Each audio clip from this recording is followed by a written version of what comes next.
Hello again. Now the main stories in London. A 61-year-old man has died after being hit by a motorcycle in Peckham. Police say the crash happened on or near a zebra crossing at 10:20 last night. The motorcyclist has been arrested on suspicion of causing death by dangerous driving. Mayor Boris Johnson's pledged to take any action necessary following a report criticising the actions of a secret Scotland Yard unit.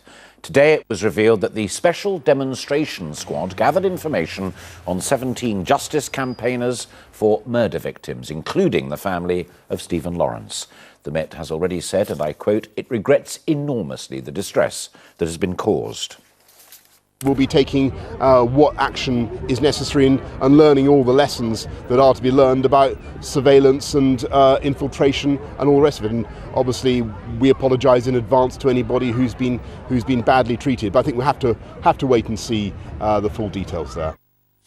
A new report suggests the Metropolitan Police are struggling to keep pace with the surge in allegations of child abuse. The number of reported sex assaults on children has risen by a third in London over the last 5 years. It's claimed the Met's dedicated sex offence unit is seriously under-resourced to cope with that. The force says it's transferred dozens of staff from other departments, but the London Assembly is calling for them to go further. What we're worried about is officers are going to be very stretched, overworked with some of these terrible crimes to investigate, and we're calling on the police to put far more resources into this area to make sure every case that comes forward, whether it's historic or something that's happened today, gets a proper investigation, no case slips through.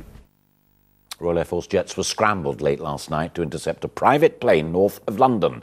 The aircraft was escorted to Stansted Airport, which had to temporarily suspend flights. Now you can find out why the plane was intercepted and what happened to those on board by going to our website, itv.com/London. In sports, Bradley Wiggins has edged a step closer to securing his first Commonwealth gold. He and the rest of the England team achieved the second fastest time in the qualifying round for the 4,000-metre team pursuit this morning, coming in less than 2 seconds behind Australia.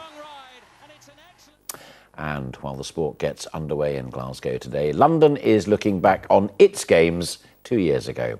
A selection of drawings by the official artist of London 2012 is going on display at the Museum of London.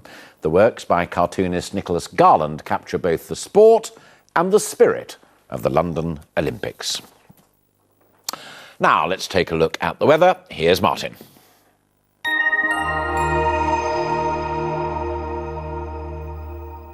We love to get away, whatever the weather. My FerryLink Dover to Calais ferries sponsor ITV London weekday weather.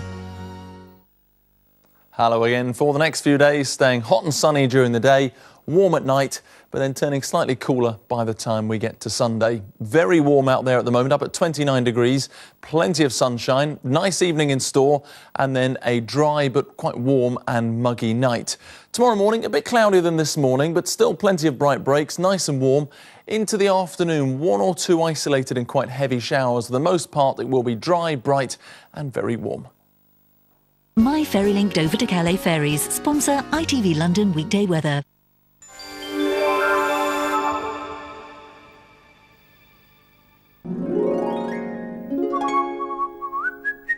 The Pollen Count, sponsored by Checkatrade.com. Checkatrade.com. Now, because we're coming to the end of the grass pollen season, even though we've got these warm, sunny conditions, pollen levels will be down at moderate for the remainder of the week. I'll see you later. Goodbye.